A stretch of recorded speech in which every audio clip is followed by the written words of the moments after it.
সোমবার বিকেল ৫টা ৩৫ চলন্ত অবস্থায় হঠাৎই বিচ্ছিন্ন হয়ে পড়ে মহানগর এক্সপ্রেস ট্রেনের ৫টি বগি।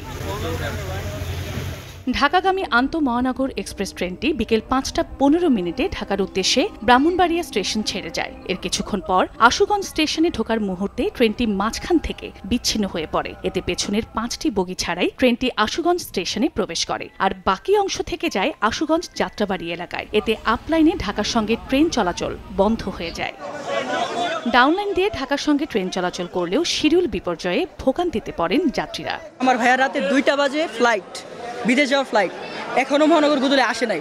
তো আমরা শঙ্কায় আছি যে ভাইয়া কি ফ্লাইট মিস করবে কিনা। যে ত্রুটিটা আছে পেছনে, সেই ত্রুটিটা উদ্ঘাটন করা হোক, আর ভবিষ্যতে যাতে এই ধরনের ত্রুটি না হয়। সবকিছু মেনটেনেন্স ঠিকভাবে করতে, তাহলে হয়তো আমরা আমাদের এই অনাকাঙ্ক্ষিত দুর্ঘটনার হাত থেকে রক্ষা পেতাম। ট্রেনের বিচ্ছিন্ন অংশ উদ্ধারে গিয়ে কর্ণফুলী এক্সপ্রেস ট্রেনের ইঞ্জিনও বিকল হয়ে যায়। তাৎক্ষণিকভাবে দুর্ঘটনার কারণ জানাতে পারেনি সংশ্লিষ্ট কর্তৃপক্ষ।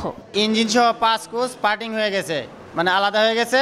পিছনের অংশ রাস্তায় পড়েছিল, সামনের অংশ আবার সামনের দিকে চলে গেছে। জয়ন্তীকে আমার এনে বসা ছিল, এখন সিঙ্গেল লাইন ওয়ার করে জয়ন্তীকে ঢাকার দিকে চালিয়ে দিয়েছে। অন্যদিকে 5টি বগি নিয়ে আশুগঞ্জ স্টেশনে পৌঁছানো মহানগর এক্সপ্রেস ট্রেনটি ভৈরব যাওয়ার পথে মেঘনা সেতুর মাঝে ইঞ্জিন বিকল হয়ে যায়। রেল কর্তৃপক্ষ জানায়, আখাউড়া থেকে বিকল্প একটি ট্রেন গিয়ে প্রথমে আশুগঞ্জের যাত্রাবাড়ি এলাকার 5টি বগি সহ কর্ণফুলী এক্সপ্রেস এবং পরে মেঘনা সেতুর উপর আটকে পড়া ট্রেনের বাকি 5টি বগি উদ্ধার করে ভৈরবে নিয়ে যায়। সময় সংবাদ, ব্রাহ্মণবাড়িয়া।